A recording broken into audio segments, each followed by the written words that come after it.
Terima kasih untuk Anda yang masih bergabung bersama kami di Idea Success and Closing, dan di segmen ini kita akan review bagaimana jalannya perdagangan di sepanjang hari ini. Dan kami ingatkan kembali Anda masih bisa secara aktif berpartisipasi bergabung bersama kami di telepon interaktif di 021 391 di 5021, dan juga ada WhatsApp interaktif kami di 0812 di 1398 di 3749 seperti yang tertera di layar televisi Anda. Saat ini kami sudah terhubung bersama dengan Bapak Hendry Setiadi, founder Mastermind Trader. Kita akan langsung sapa saja. Pak Hendry, apa kabar, Pak? Baik, Pak Devin. Sehat-sehat selalu, Pak. Ya, terima kasih Pak Hendry sudah meluangkan waktu di Idea Channel. Ya, dengan senang hati, Pak. Tampaknya kabar kurang baik, Pak, untuk indeks harga saham gabungan kembali mengalami tekanan dan level 6 ribuan kembali ditinggalkan oleh indeks harga saham gabungan. Dari analisis Anda, bagaimana Anda melihat pola pergerakan IHSG di sepanjang hari ini yang lebih cenderung bergerak di zona merah, Pak Hendry? Ya, Pak Devin. Ya, sangat disayangkan ya hari ini IHSG kembali ya ke level di bawah 6.000 gitu ya. Tapi kalau dari kacamata teknikal ya Pak ya, ini memang lebih bergerak sideways ya. Kita tidak bisa bilang bahwa IHSG ini berada di teritori merah sebenarnya, tapi lebih cenderung sideways memang ya dari pekan kemarin. Dan kalau kita lihat ini masih cukup aman Pak ya, karena IHSG ini supportnya itu kan di 5760 ya. Ya. 5760 supportnya ya. Jadi masih selama bergerak di atas 5760, saya pikir koreksi masih wajar Pak. Baik, masih koreksi wajar yang hari ini mengalami tekanan yang cukup dalam, support yang diperhatikan di 5760. Bagaimana Anda melihat dari rotasi pergerakan sektoral, Pak Hendry? Sektor apa saja yang menjadi pemberat bagi indeks harga saham gabungan di penutupan sesi kedua hari ini, Pak? Ya, rata-rata memang indeks yang ada di IHSG itu semuanya mengalami koreksi gitu ya. Nah, tapi di antaranya sebenarnya yang masih menjadi penopang gitu ya, yang masih menjadi penopang bagi IHSG itu di sini tetap Pak di infrastruktur ya, kemudian di finance ya, kemudian satu lagi ini di apa di industri Pak. Saya lihat ini karena ada perkembangan ya di teknologi gitu ya. Saya lihat Ya. industri juga membantu ya Pak. Ya.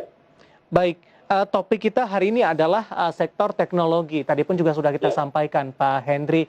Dalam beberapa pekan terakhir, teknologi tampaknya belum tergeser, Pak, dari posisi pergerakan rotasi sektoral. Meskipun indeks harga saham gabungan mengalami tekanan cukup dalam, indeks teknologi terus mengalami penguatan signifikan. Bagaimana Anda melihat pola dari indeks teknologi ini, Pak, yang terus mengalami penguatan sampai sejauh ini?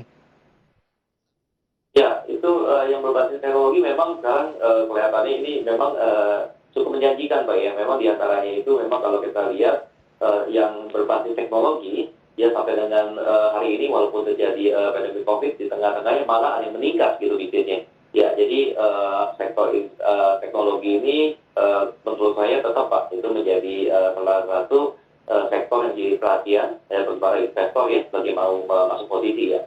Baik, tapi beberapa investor juga sempat kebingungan dan mungkin juga bertanya-tanya, Pak Hendry, apakah ketika masuk ke sektor teknologi begitu saham apa yang direkomendasikan dari sisi fundamental yang baik, likuiditasnya juga seperti apa, Pak Hendry?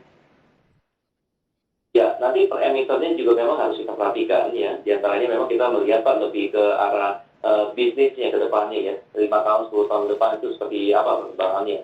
Ya, tapi secara overall sekali lagi sektor teknologi ini bisa menjadi pertimbangan ya bagi para investor ya. Lebih ke arah untuk jangka pendek dan menengah, Pak Hendry? Menengah dan jangka panjang Pak kalau menurut kami Pak. Ya. Leb- Apa yang menjadi indikator rekomendasinya menengah ke panjang, Pak Hendry?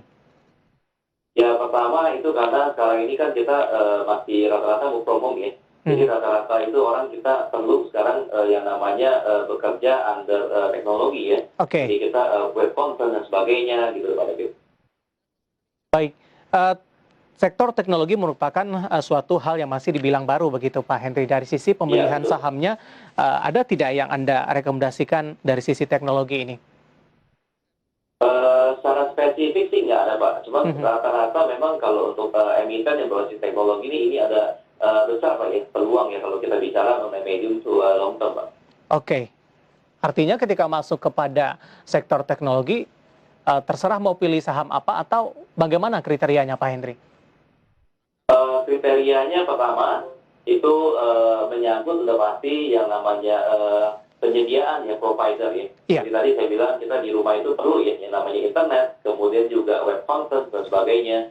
Dan kelihatannya ini kebiasaan untuk kita mengadakan meeting ini seperti pun biasa di deck itu musik studio, sekarang kita lewat on air gitu Pak ya, lewat udara. Nah ini yang berbasis seperti ini Pak, kelihatannya 5 tahun sampai dengan 10 tahun ke depan bahkan education pun mengarahnya itu rata-rata dengan kebiasaan seperti begini Pak ya. Ada tidak saham yang direkomendasikan Pak Henry dari sektor teknologi ini? Ya, ini sebenarnya ada, cuma memang ini datanya kita masih downloading nih Pak David. Iya, Tidak bisa disebutkan salah satu sahamnya begitu Pak Henry? iya sambil jalan Pak, ya ini sambil jalan ini Pak David. Belum bisa ini Pak David. Baik, nanti kita akan lanjutkan Iya. kembali Pak Henry untuk pembahasan ini. Kita akan jeda terlebih dahulu. Nanti juga kita akan lihat saham-saham pilihan yang juga Anda rekomendasikan. Pertanyaan masuk di WhatsApp interaktif kami juga cukup banyak. Nanti kita akan coba ulas satu persatu sambil menunggu Baik, partisipasi dari pemirsa Idea Channel di line telepon interaktif kami. Dan pemirsa tetap bersama kami, Idea Second Closing akan segera kembali sesaat lagi.